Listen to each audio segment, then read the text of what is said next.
Right now, the 17-year-old suspect wanted in the murder of a Temple student earlier this week is in custody after turning himself into police tonight. Jenny? You know, you guys have reached out to me and said you would like me to keep you abreast, updated, in the loop with some of these cases that we cover and, you know, how they play out. And, you know, I'm going to try to do that more. You know, I have a tough job, you guys know, covering the entire country. It would be easy for me to just cover a region or a city, maybe cover the mid-Atlantic region or the East Coast or something. But I got to cover the entire country. So, but I will try to give you updates on the big cases that we cover on this channel. So make sure you hit the like button, subscribe, hit the PayPal, the Super Chat, the Cash App, share these videos. And I'm sure no one's surprised by this revelation. Right now, the 17-year-old suspect wanted in the murder of a Temple student earlier this week is in custody after turning himself into police tonight. Jenny, what are you learning about this? Good evening, Shayna. So 17-year-old Lateef Williams is here at the homicide unit. Right now, he is being processed on murder charges. He was one of those people who just lit up a room. Temple University senior Maggie Malooly speaking about her friend, classmate, and comrade in the Political Science Society, Sam Collington. The 21-year-old Temple student gunned down Sunday afternoon as he was returning to North Philly after Thanksgiving break. I could feel my heart break. It was horrible. It was absolutely horrible. You never think that it's going to be someone who you know. These are the kids that are growing up. I mean, and these are the kids that were in college in the 70s and the 80s and the 90s on campus doing this wokey woke cosplay, this social justice warrior cosplay they do on these campuses. But then they go into the real world, the lawyers, the politicians, the lobbyists. They go into the real world and they take that stuff with them and they ruin the country. Like this guy who got killed, Sam Collington, he was super duper woke. All right. So this guy says, I spoke with a friend and the chair of the political science department at Temple tonight, both of whom said Sam Collington, guy who got gunned down for no reason by the Sun Teen the other day, Sam Collington was trying to combat the very thing that led to his death Sunday in North Philly. There's been a lot of chatter about we should have more police, and so his friends are very clear that that's not what Sam would have championed. That he would be paying attention to broader issues of poverty and educational opportunities, job opportunities, things like that, that lead to circumstances where people feel that this is an avenue that they should pursue. So Sam wouldn't want more police. He would want to go to the root causes of poverty. Not poverty in Appalachia, in Kentucky and West Virginia and Tennessee, and these, abysmal glacier glider areas where these people are poor. They're poor. Like, listen, when some people are poor, everybody got on $300 tennis shoes. Everybody got the new iPhone. Everybody got this. Everybody got that. Everybody got a car from the auction that they souped up with some rims. All the girls got $300 worth of weed, nails, stilettos, and shoes. And in these areas where these gliders live, where they're poor is third world poor. I think that you guys got to understand that there are more poor glacier gliders in this country than all the Sun people combined. Way more poor glacier gliders, too, than all Sun people combined. Okay?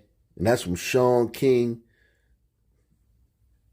to Kevin Garnett and everything in between. You know what I mean? So poverty is everywhere. And in those places, the murder rate is so low that it doesn't even register. It doesn't even register. And everybody has guns. That's one thing they do got out there, guns. Everybody got guns. Everybody can shoot. And their murder rate's so low that it doesn't even register. It could go years, these little towns go years and years without murders. And then when you see, then they do have a murders on forensic files. Or when some kid does shoot up the school, it's on CNN for a week. So poverty, I don't buy the poverty aspect. I don't buy it. There's been a lot of chatter about we should have more police and stuff. His friends are very clear that that's not what Sam would have championed. That he would be paying attention to broader issues of poverty and educational opportunities, job opportunities, things like that, that lead to circumstances where people feel that this is an avenue that they should pursue. The 21-year-old Temple student gunned down Sunday afternoon as he was returning to North Philly after Thanksgiving break. I could feel my heart break. It was horrible. It was absolutely horrible. You never think that it's going to be someone who you know. Tonight, 17-year-old Lateef Williams is in police custody, facing murder charges for allegedly shooting and killing Collington during an attempted robbery. Deputy Police Commissioner Ben Nash says he's noticing an alarming trend. Younger and younger people are involved in violence. Police say they believe Williams is connected to other carjackings in that area. The district attorney's office says that the suspect was arrested and charged with a gunpoint robbery last summer, but a key witness didn't appear in court, so the case was withdrawn, according to the DA's office. He was arrested and charged with a gunpoint robbery last summer. I tell you, how many of y'all remember that video I did? During the summer, where the DC police chief was asking those pasty liberals. He had them on the street because there was a shooting in their side of the town. A couple of shootings in their side of the town over a short period of time. And they were all like, "Yo, we want answers." And he's out there addressing them on the street corner. He's telling them, "Have you ever followed one of these cases through the system?" And on the live stream we had the other day on Ock Nation TV, I was asked about my criminal history and to, run it down and what happened with all my cases. And I never really thought about it like that. I knew it intuitively, but when I ran them all down, it was like, wow, like, I don't think you guys know what happens to the majority. When a guy sticks a gun in your face, takes your car and drives off and leaves you standing there cold on the side of the road, and then you find out he's been arrested, I think a lot of you guys would be shocked at what happens to that case. I think a lot of you guys would be absolutely astounded, especially sisters. Sisters don't have a clue. And pasty libs, y'all would be, sunmen, we know. But a lot of y'all would be just absolutely shocked at what happens to these cases. Like, not like some of them, like 90% of them. And then the ones that do make it through, you guys are complaining that there's some disparity. And those are the ones that just eat through the system.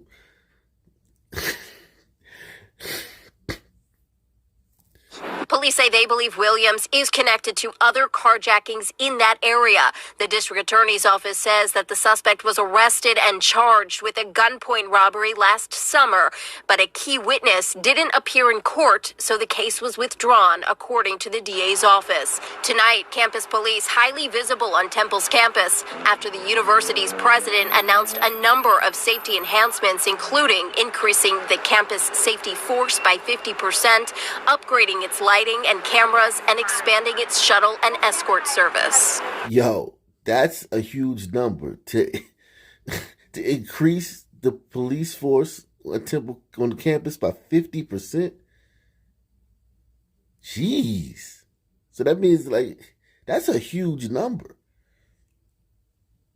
And make sure you go back and watch the video I did the other day on Temple and how it is over there. It is, they had a bad spot, man.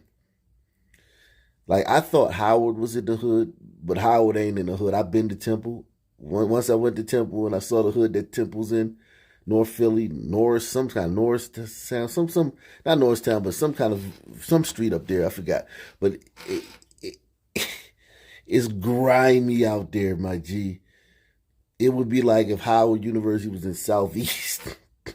It's grimy out there, my G, around Temple. But 50% is a huge number to increase, man. Tonight, campus police highly visible on Temple's campus after the university's president announced a number of safety enhancements, including increasing the campus safety force by 50%, upgrading its lighting and cameras, and expanding its shuttle and escort service. It's not just a Temple issue. Sam was a Temple student, but there are things that are happening all over the city that need to be addressed. I think that, yeah, we're all campus college kids, but there are families living around the neighborhood, and in order for everyone to feel safe and inclusive, don't ignore the surrounding neighborhoods. Williams' attorney released a statement tonight saying, quote, Latif was fully cooperative with police upon learning of his arrest warrant, and he turned himself in voluntarily this evening. We are in the process of investigating the facts of this case, and we expect his presumption of innocence to be maintained throughout the judicial proceedings. I'm confused. They say fully cooperative. Did he give a statement? Or is he fully cooperative as that when he found out there was a warrant for him that he turned himself in? Because if this kid's been through the system, if he just had a robbery last year where it was just dismissed because a crucial witness backed out, I'm sure this kid would be smart enough to not give a statement because he could probably beat this one. He might. Now, this is a huge case, I get it, but in his mind, he would be thinking I just beat one last, which is why I was out doing it again. I just beat one last year, and this is they said he was terrorizing that neighborhood, so it's not like he got caught for everything he did. He probably, about 10 or 15 carjackings and about another 10 or 15 robberies before he got caught this time. So I don't think this kid gives them any statement or anything like that.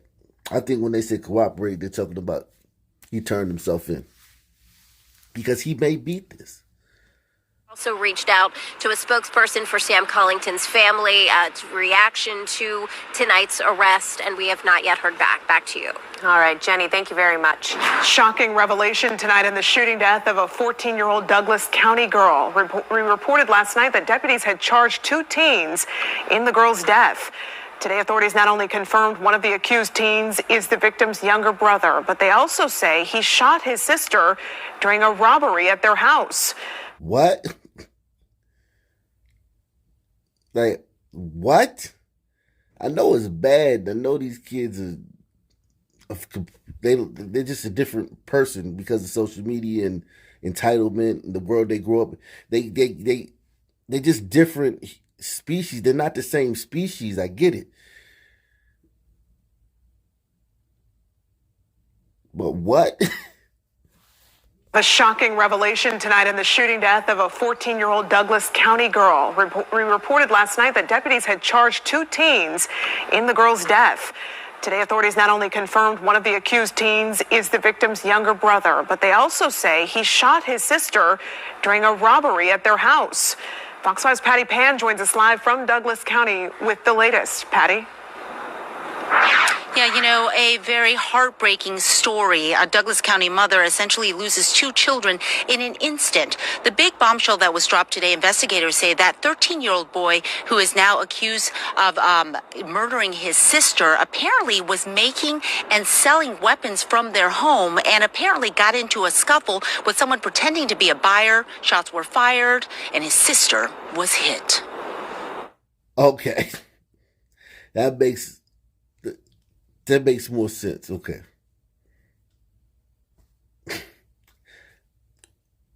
Little 13-year-old gun runners. How the guns getting in the community? Hit one of you ever, if you just want to just pull your hair out every time you hear some Sun person talking about how the guns get in the community. They dropping crates of guns in the alley that night, and you just go get a gun. It's just a free fall. Like in the Goodwill, it's a gun Goodwill on every corner and stand, right? No, idiot. Gun runners, the same way everybody I ever knew bought a gun. For somebody who's selling a gun. And in this case, it's a 13-year-old. Apparently was making and selling weapons from their home and apparently got into a scuffle with someone pretending to be a buyer. Shots were fired and his sister was hit. And it's so sad for such as that to happen because a mother losing 2 kids at one time. Sitting alongside a number of other Douglas County authorities, Sheriff Tim Pounds talks about the heartache his community must now deal with. Okay, so she's a sun glider. And the chief of the police is a sun man. Is there anywhere where a sun man is not the sheriff or the chief of police? Anywhere. Jeez. Sitting alongside a number of other Douglas County authorities, Sheriff Tim Pounds talks about the heartache his community must now deal with. 14-year-old Kyra Scott died at this Marathon gas station on Stewart Mill Road Saturday afternoon after authorities say family members drove her here after she was shot at her home on Vicky Lane, less than a mile from the gas station.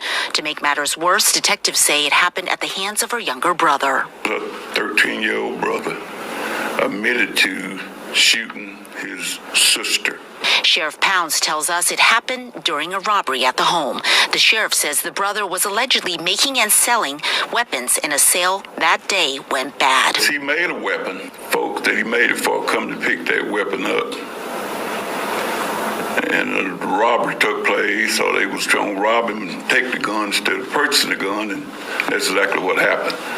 On Tuesday, Kyra's brother, 13-year-old Wilson Scott, and 19-year-old Yusuf MacArthur L. appeared in Douglas County Superior Court, where a judge denied them bond. Authorities are still looking for a third individual. It's an unspeakable loss for her family. This loss is absolutely senseless.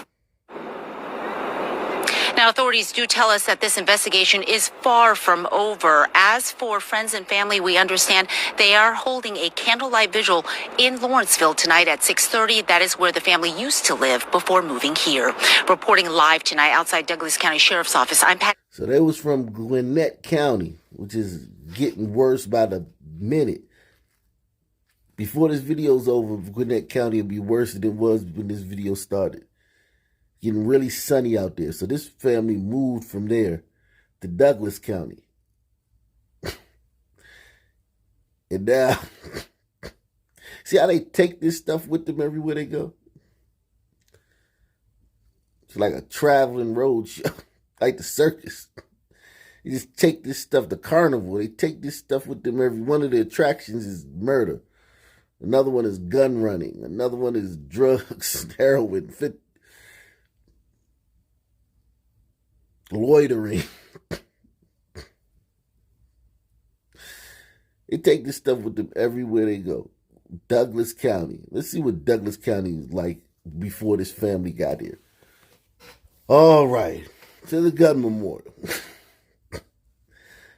Douglas County, Georgia. So they had a murder back in December 21st of 2015. Bobby Daniels,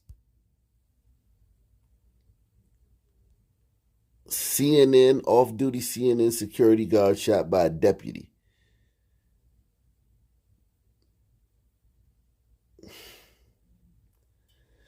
Could you imagine if that happened now?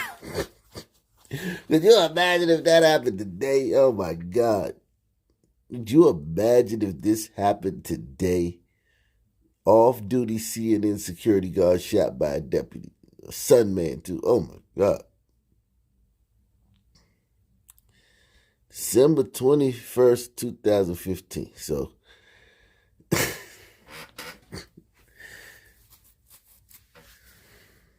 that's what they do, man. When they come somewhere, they just immediately raise the murder rate. Immediately bring crime.